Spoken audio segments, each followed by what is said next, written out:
Assalamualaikum warahmatullahi wabarakatuh. Sekedar cerita buat teman-teman, siapapun pilihan kita yang lagi marak-maraknya pilihan presiden ya untuk 2024. Ini prinsip saya atau mungkin ini pilihan saya. Siapapun presidennya, kalau menurut saya nggak peduli. Mau itu Prabowo, mau Anies, mau apa itu aku nggak peduli. Toh saya juga masih jadi TKI. Toh besok juga saya menjadi anak petani. Omong kosong semua itu. Baru saja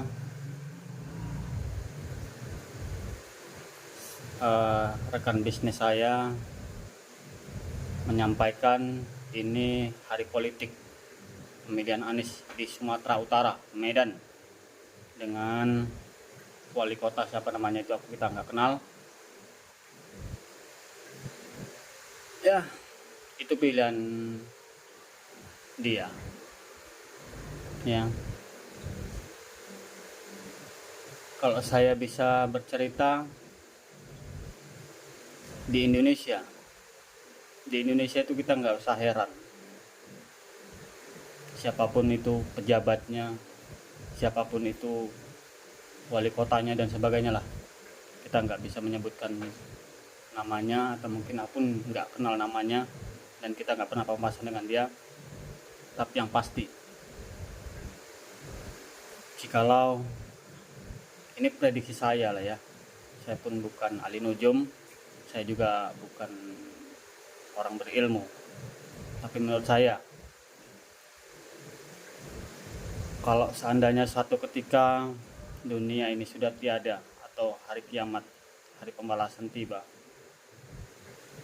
pejabat-pejabat yang ada di Indonesia itu mungkin orang yang pertama yang akan dimasukkan ke neraka. Walaupun bukan semua, tapi dah 90% pejabat di Indonesia.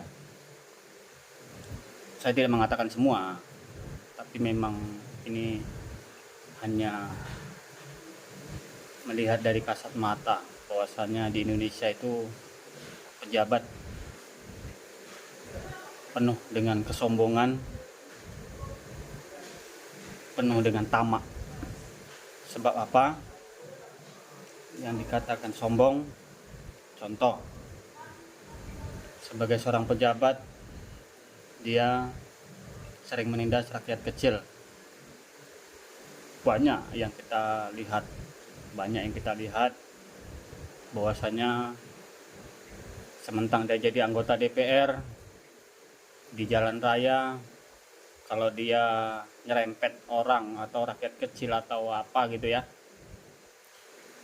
itu mereka tahu siapa saya, anggota DPR nih, kan begitu. Polisi, tentara dan sebagainya lah. Kita nggak munafikan bahwasanya itu bukan hoax, tapi fakta. Walaupun bukan semua, tapi dah mayoritas. Tamak masuk ke kategori tamak. Di Indonesia pejabatnya bukan nggak banyak loh, bukan nggak banyak gajinya, ya, bukan nggak banyak gajinya. Mungkin sampai ya kita nggak bisa hitung-hitung, ya lebih kurang puluhan atau ratusan kali ya anggota DPR dan sebagainya itu. Kita nggak penting. Di situ juga tidak pernah ngerasa cukup, sudah digaji oleh pemerintah itu puluhan juta sampai ratusan juta. Dan bocorannya Krisdayanti itu setiap bulannya dengan pampasan, dengan ininya, dengan itunya, sampailah dengan angka 400 juta. Ya, kita nggak tahu itu.